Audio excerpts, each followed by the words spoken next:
is without honor in his own hometown. Anybody have that experience? You know, you went to elementary school with someone or high school, and it's like, you're so wise now. I remember how you were before then, you know, how you behaved. Oh, you were the teacher's pet, and here you are trying to tell us how to live. There's Jesus suffering that. And we all experience some level of that. Yet he still goes and heals, but he heals in neighboring villages, not in his hometown. I know in my life I've found myself way more accepted in other countries than where I came from in Scotland.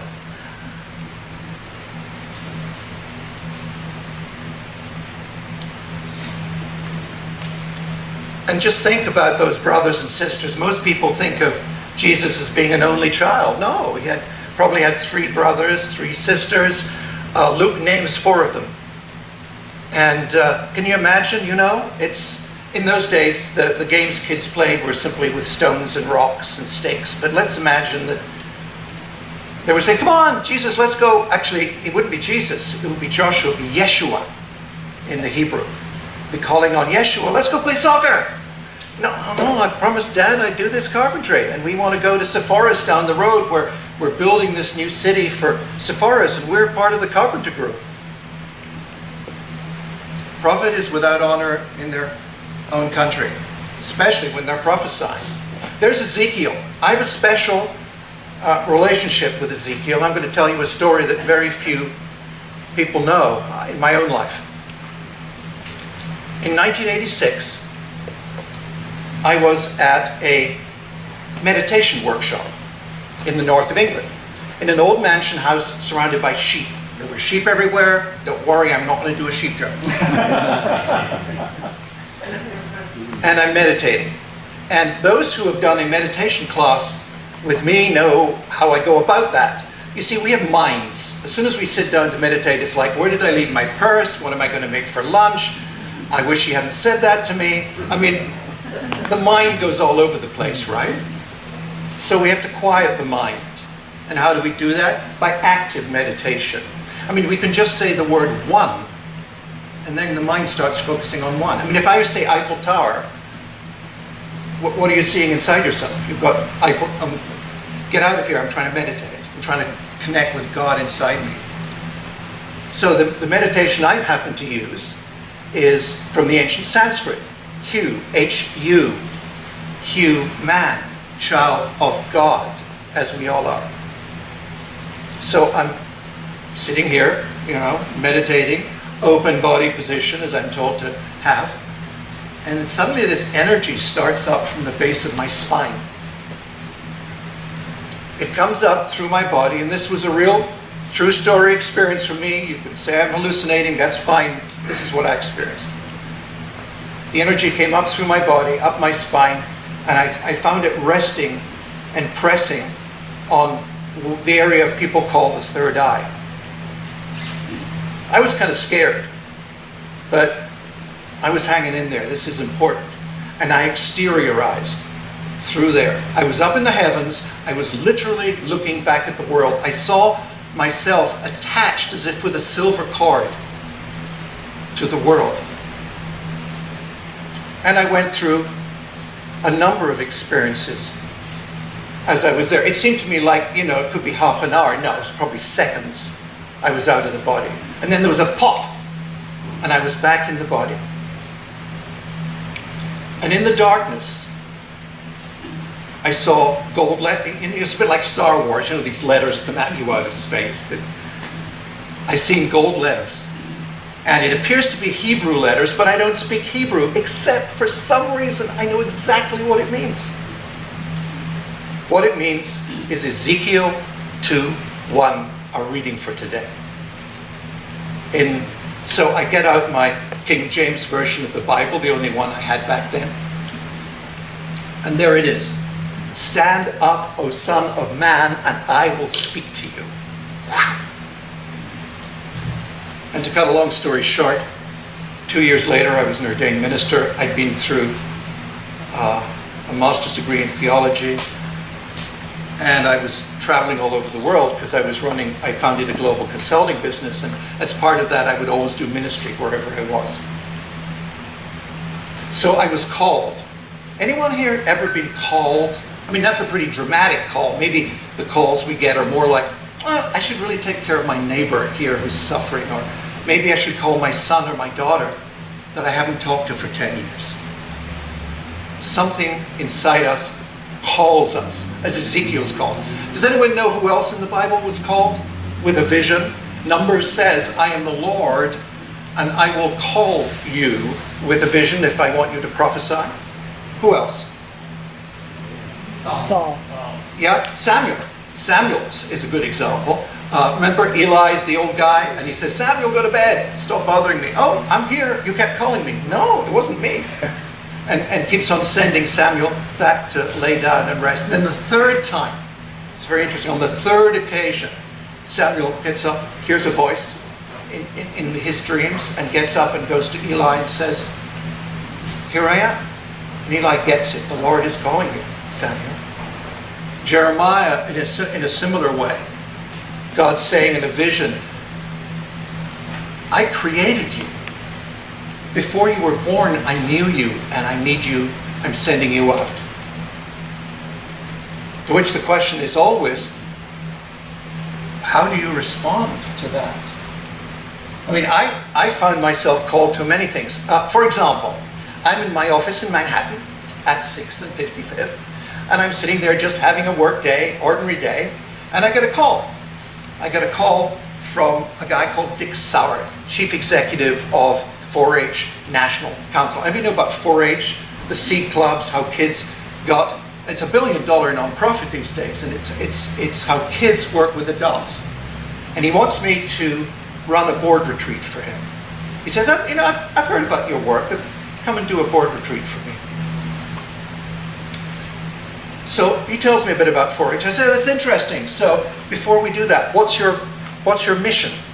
And he says, our mission is adults and children solving the problems of their communities. I said, terrific. How many children on your board? Yeah, exactly. Long silence. Big pause. Cut a very long story short. We ran a workshop with 13-year-olds, 14-year-olds, 15-year-olds. It became the first nonprofit in this country to put children on the main board, not a children's advisory board, on the main board. There's some things legally you have to do in terms of financial decision making about that, but basically children on board. And Kids on Board is now a website where you can see that these things happen. I didn't know how to do that. I didn't know to ask that question. Something inside me called me. I was called to do that. And not only was I called before some of these events, I was called at the events. And if you remember Lech Wałęsa and Solidarność, the trade union in Poland that stood up against the Russian authoritarians and the communists. Well, I get a call. I'm again in my office in New York, and I get a call saying, we'd like you to come and run a retreat in Warsaw. I said, well, what's that all about? Well, the government has a problem. They're fighting over this mass privatization program. The European banks have designed a program whereby worthless companies that cannot produce steel at a competitive world rate, are going to be offered on the market, and everyone in the country is going to get shares. Oh, great! They're going to get shares in something that's completely worthless, and guess how the banks are going to make out? Like bandits. So I say, look, I know nothing about politics. I know nothing about Poland. Yes, you can. Yes, you can. So I put down the phone and I'll think about it. And I wait a second time, and then the third time I get the call. Oh, okay, I'll go. So I'm flying over there on Aeroflot. Anybody ever flown an Aeroflot here? Very interesting. As soon as I sit down in the chair, on the plane, it collapses. And then the flight attendant says, we know that's a problem. You shouldn't be sitting there. So they're offering me orange juice. I'm thinking, well, actually, a vodka and orange would go down very nicely right now. I'm feeling kind of nervous. Anyway, I get to the airport, And I'm thinking, wow, red carpet rolled up. Nobody's there. I don't know where I am. I'm in Warsaw. I don't speak Polish, and nobody's there to meet me. But I do have an address. And I think it's a hotel, but it's not. And I give it to a taxi driver. They take me. I've got enough currency I've got at the airport to get there. It's where they used to house the communist generals. So you can imagine there's all kinds of eavesdropping devices all over the place and so on. And I go in. Fortunately, they do have vodka with every meal, so that was very nice. Anyway, somehow, a day or two later, I've met a translator, I've met Lech Wałęsa, I've talked to his people, and something comes into my head as I'm there. I'm saying, look, you want me to do a workshop with the opposing parties who are debating this mass privatization program to get them lined up on a better program for the people. Can I have one of your people there? And he introduces me to his chief economist, who, by the way, is a weightlifter. He said, oh, he's built like this. And he was a weightlifter in the shipyard. And he's now chief economist of Poland.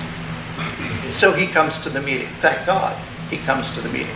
Half an hour into the first day of the workshop, the government resigns on the mass privatization program. So the politicians stand up in the room and say, well, we're out of here. We don't need to do this workshop. It's all over. Nothing's going to happen. And then this economist says, the president, Lech, is going to be very disappointed if you do that. Everyone sits down. Such was his influence there. And 3 days later, I didn't really know what I was doing. I was doing my classic, it's vision is like climbing a mountain. You choose the mountain you want to climb, you take steps, we put strategies in place. I'm just doing simple stuff. But 3 days later, we've redesigned the program, and I'm presenting to Bieletsky, the prime minister, and his government gets back in power, gets voted back in on the program. I don't know how to do that. It's said that the willingness to do brings the ability to do. And it's true. It's like, fake it till you make it. I have a dear friend who's a mentor. He wrote a book you may have heard of called What Color is Your Parachute? About careers. And he says, the great career is the intersection of your skills and your passion. And I say, put your passion first. People call me up all the time and say, I want to volunteer for a nonprofit. You know all about nonprofits. My first question is, what's your passion? Is it education? Is it children? Is it seniors? Is it homelessness? What is your passion? Follow your passion. Make every day important. The money will come. The support will come. It's amazing. And I've been very rich, with a big home in Malibu, ocean views, Streisand's there. Somebody else whose name escapes me, and my senior moment is elsewhere. And I've been homeless. I've been on the streets of LA. Our lives are just this little fraction in time.